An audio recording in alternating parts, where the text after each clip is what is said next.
One of my favourite things about working for a long-established music publishing house is its rich heritage, which can be traced all the way back to the beginning of the 19th century. Now, as you can see, Stone & Bell was only founded in 1907, but through the acquisition of Galliard Limited in 1972, we inherited several much older catalogues, including the Augener edition from 1855, Robert Cox & Co. from 1823, and Joseph Williams, which goes all the way back to 1808. During the pandemic, I came across a box of historical correspondence containing 6 packets of letters from the personal collection of George Augener, the founder of Augener Limited, which were presented to the company on the 24th of April 1928. There was also a further collection of 72 loose, uncategorised letters. So in total, there were about 260 documents from leading musical figures including Brahms, Bruckner, Coleridge-Taylor, Delius, Elgar, Joachim, Paré, Stamford and Vidor, to name a few. There are 17 letters just from Edvard Grieg, who was a good friend of George's. Apparently, whenever Grieg stayed at George's house in Clapham Common in London, George would fly the Norwegian flag outside. The correspondence mostly relates to publishing, printing, royalties and editorial matters, but there are countless other gems of historical information in there as well. To give you a flavour of the sort of thing, here is one of the 3 previously unpublished letters from Brahms.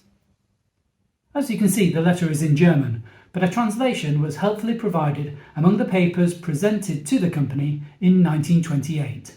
He's thanking George for picking up an error in a collection of his selected piano works, but also saying how he really doesn't get on with metronomes. 25th of June 1877, Purchach am See. Dearest friend, the note in question is indeed a G natural, and I wonder how it was that I did not notice the mistake in the original edition. I wish you had more such queries, for otherwise I do not know how I deserve the so kindly sent £20. But your editions, also the works of Schumann and Scarlatti, are produced with so much care that I cannot expect that. As to the metronome, I am sorry I do not know how to manage it. The few occasions when I tried the marking, or friends did it for me, I subsequently had to consider as failures. As far as I know, this is everybody's experience. I call to mind Beethoven and Schumann. At the moment of marking, one thinks one is sure, but much surer one is afterwards to have made a mistake. The machine, indeed, is not a live pulse. Once more thanking you, and hoping to be able to prove my gratefulness better some other time.